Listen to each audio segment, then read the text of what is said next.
எங்கள் அம்மா செடி வைக்கிறாங்க. என்னன்னு பார்க்கலாம் ஃபஸ்ட்டு. ஆனால் வந்து விரிக்கிறாங்க. அடுத்தது இது வந்து இந்த மண்ணை தூக்கி அதில் போடுவாங்க. எல்லாம் இதையும் உரத்துலாம் கலந்து எல்லாமே பண்ணதுக்கப்புறம் தான் இதை போடணும். போடுறாங்க பாருங்க.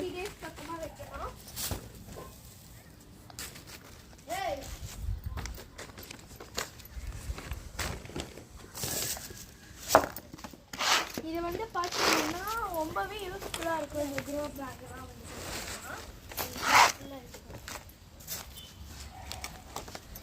இந்த இதில் இந்த மண்ணை தூக்கி இதில் கொஞ்சம் ஆஃப் இதாச்சும் போடணும்.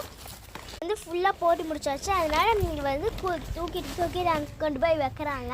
ஆமாம், வந்து எங்கள் அம்மா வந்து போட்டு முடிக்க போகிறாங்க. இந்த வீடியோ உங்களுக்கு பிடிச்சிருந்துச்சு லைக் பண்ணுங்கள், ஷேர் பண்ணுங்கள், சப்ஸ்கிரைப் பண்ணுங்கள். பாய்.